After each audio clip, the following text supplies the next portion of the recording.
Green flag in the air. That's not the ocean at the end of the straight. There's still a fair bit of racetrack past there. Race 2. It's 8 laps of the Aussie Racing Car Super Series, round 6 at Phillip Island Grand Prix circuit. Pretty even from the start from the front guys, from Flack and Ubergang. And already 4 or 5 wide back further in the field, but Flack looks like he's going to hold on to the lead position. We jump on board with Brendan Pingle, who fancies a look down the inside at turn 1. It's ambitious on the first lap here, but Flack should hold on to the race lead as we head down to Southern Loop. You always know with these cars, it doesn't really matter where they get to position-wise off the start, because I mean, they're going to be swapping positions 5, 10, 15 times through the race anyway. So getting basically a decent jump so that you don't stall and get hit by anyone is pretty much the first thing. But then look at this. It's going to happen for the whole event. The whole race here is going to be like this side-by-side action. Massive slipstreaming down the front straight here. Oh, both of them lock up at the front. I think they got away with that. You see how busy it was just then. 5 cars. You can almost get out and push the other car off the track. They were that close. But it's Ubergang that will lead us down to Siberia. Flag back into second position now. On board with Brendan Pingle, the Spirit of Lockyer. Derek Pingle racing, number 29. Our onboard camera for this race. They go through this really high-speed section around the back towards the hay shed and Lukey Heights. What you don't see or feel with these cars is the wind buffeting and obviously the aerodynamics. When you're that close, you don't actually see it here from the commentary box or behind the TV, but the cars are moving around so much, it feels really odd when you've got 3 or 4 cars that close. It's not just like you're driving down the freeway next to someone. It really makes a big difference, and you've got to be aware of that. And obviously, you know, no more telling than the crash at Bathurst with Adrian and Damien, which is exactly what happened. That's more like a side draft, they call it, don't they? Like you see in NASCAR. Yep, absolutely. You know, you can actually feel the wheel arch of the guy beside you with the, I guess, the air in between by just giving yourself a bit of a room there and then coming over. Obviously, he's just giving him the number 1 finger there, saying that let's get to the front. I hope that's what it meant. Blake Severus he was pointing at. Do they go into turn 1? So that's your order board at the moment. John McCorkindale's really taken to this category. He's back there in the bright green, red and black Scott Taylor Motorsport entry, more known for his speedway racing, but recently in Porsche GT3 Cup racing. You can just see that. That's a great shot. How far you can get your arms out of the windows of these little cars because they're so small. I think going back to some of these crashes, I would really like to see some sort of like a speedway arm restraint put on these guys so that in an accident like that, they're not going to lose an arm or something like that, because you know it can happen. We've seen photos of Damien upside down there with his arm well out of the car. I mean, I've seen a photo of Fabian Coulthard in the V8 Supercar with his arm out when he rolled quite a few years ago at Caltex Chase. So very, very interesting there. And, you know, I think it's something they should look at for the future. But to have the presence of mind, I mean, we can criticise for where we are here, but why did he do that? When you've got a split second to react when these things happen. Yep, absolutely, 100%. And people can say, oh, just hang on tighter or hold your belts. You can't do that if you're knocked out. You know, if you're unconscious, it just all happens. So, and the force through that rollover is just immense. And, you know, you can really, you're not strong enough to counteract that sort of violent sort of rollover and G-force. Oh, Ubergang almost lost control of the car down there at MG. Brendan Pingle under siege here from McCorkindale in the 22. Behind him, you've got Young, Duckworth and Chamberlain.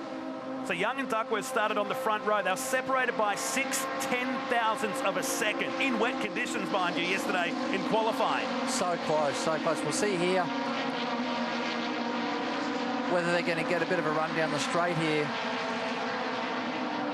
Great shot looking down the Gardner Straight here in this big downhill drop into Doohan Corner as now Ubergang pulls out the slipstream. They'll go side by side. No, Ubergang decides it's too early to be pulling these kind of stunts on lap number 3, but it's let the rest of the field close in now and given Flack a bit of a margin as McCorkindale gets in on the back of Pingle.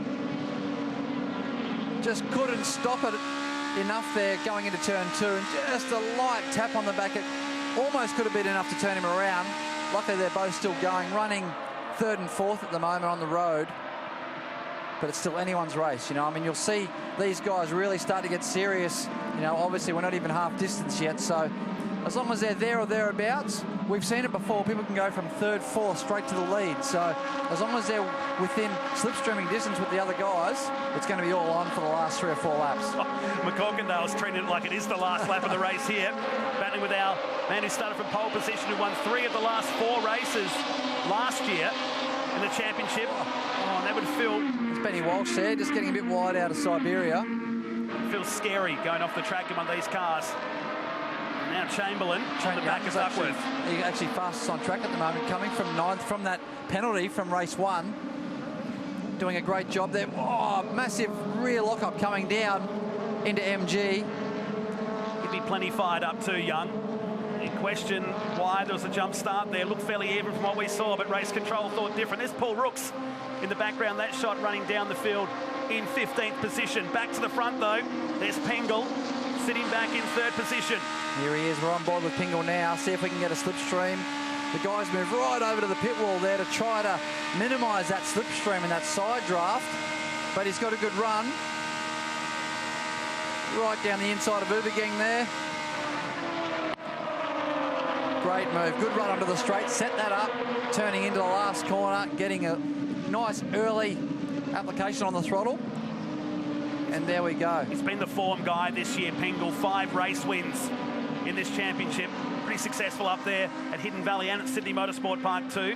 He's got 3 fairly tough guys behind him as McCorkindale looks for a pass down the inside here on Adam Ubergang. Another guy that's transited from improved production into these cars. And now, down the inside they go again at notorious turn 4. Big lock up there from Ubergang. It was really wide coming through turn 3. Pengel's still now on the inside for Siberia, turn 5. And it's all on behind, and all their dicing is letting Adrian Flack gain a bit of ground on them. He's nearly a second in front of this group now, so they need to work together to try to get back to Flack if they want to win this race.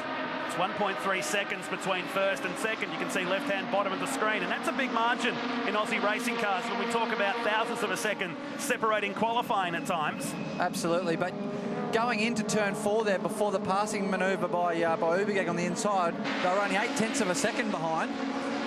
Half a lap later, they're 1.3 behind. You can just see how fighting like that really creates, obviously slows the pace down and creates a nice gap for Adrian Flack to pull away. As long as he puts his head down and not look behind, he'll hopefully drive away. But these guys are hungry behind him, and I've got a feeling they're going to catch him. I think so too. Half race distance lap of this 8-lapper, the Aussie Racing Car Super Series. Penultimate round of this year's championship. Down into 1, still side by side, and Pengel just gets it done and pulls in front of McCorkindale. So now Pengel up to 2nd. He'll take this angry pack of Aussie racing cars up to Adrian Flack, whose gap is now 1.7 seconds, but expect that to change on the bottom of the screen. All those red boxes will start being green very soon. McCorkindale's right there behind him now. He's getting a really good run out of turn 2 each lap. Unfortunately, the guys in front of him have been staying to the right, blocking their entry into turn 4, which then in turn he has to go around the outside. So it makes it a little bit difficult, but if they work together, I'm pretty sure they're going to bridge this gap to Flack at the front. Darren Chamberlain sitting back there behind Ubergang at the moment, defending champ. It hasn't really fired much of a shot since New Zealand this year. Picked up the first race win of the year. We haven't seen much of him. He's been inside the top 10 on a regular basis, but just shows you how much the tempo of Aussie racing cars has lifted in 2015. Also, since the previous race earlier on today, the wind direction's changed a lot, and that is actually going to make a big effect on these little cars through the fast corners, like turn 1, turn 3, the Hayshed, the really fast Hayshed corner before Lukey Heights. Could even also change the characteristic of the way that they're handling, give it more understeer, etc. So you can see that there's a pretty line of stern pack there from 2nd all the way back to about 8th or 9th. I don't think I've ever been to Phillip Island where there hasn't been a windy day here. Just matters what direction it's coming from. So look down the Gardner Straight. So Flack leads us on lap 6, and the gap just starting to diminish a little bit now, side by side.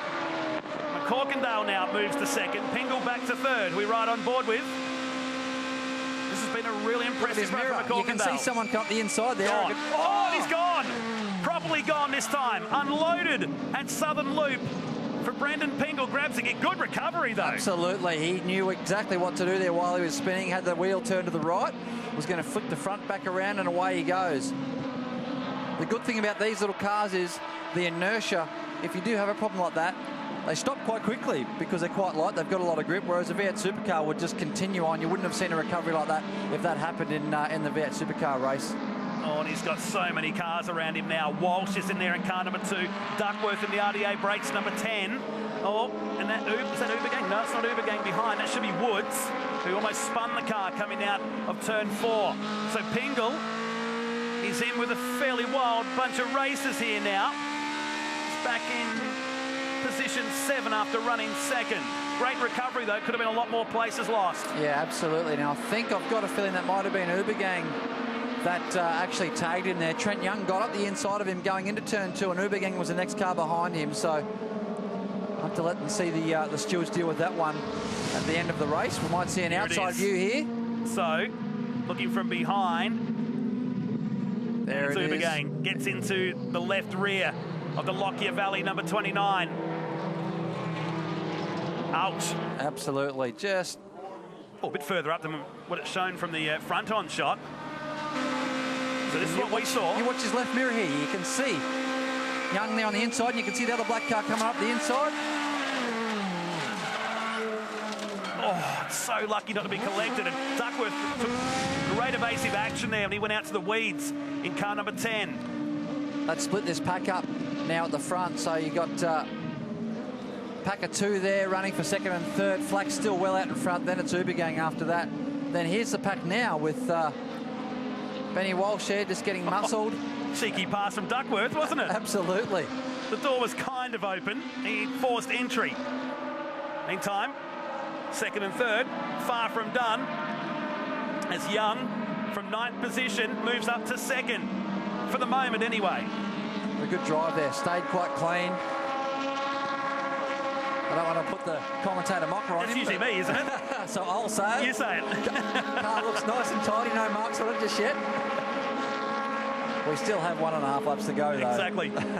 I'll curse with about 100 metres to go, one would think.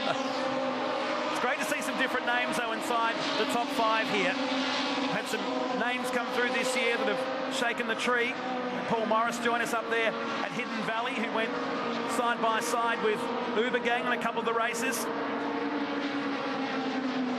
Across the top of Lukey Heights we go. Such a blind approach to the top there, isn't it? Yeah, it is, for sure. And it's a big lock up there.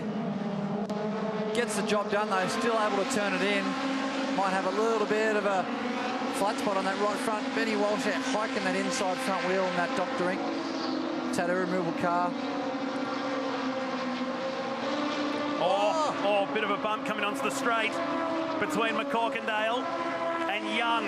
So McCorkindale will get past, but I reckon Young will have the better line for turn 1. Young will come back here. You see he's back in front of him already now, and that's that side draft we were talking about earlier. You stay close enough to that car down the straight, you can get that side draft back. Oh, he tried to switch back. So when you run down the inside there, you wipe off a lot of speed on the approach to Southern Loop. All that's doing now. Oh, very wide there, Young. It's bringing Uber Gang back into it with all their dicing here for second and third. Flack's got this one in the bag as long as he keeps it nice and straight and smooth. He's 2.2 seconds in front now after all this dicing from the guys behind. And here's the Wolfpack coming down. Oh, no. And Pingle will head right out. He's just going to pull this up. He's lost 2 positions, including Stevenson in the Hertz rent-a-car entry. Got a little bit of damage there on the right rear now, right rear quarter. He's going to be fired up to get some of these positions back. Outside barrier, full throttle. A bit of smoke coming out of the 29. Now as they work around the back of the hay shed. In fact, that car has got a lot of smoke starting to come. It's got a tyre rubbing on the right rear. And Duckworth will go past him as well.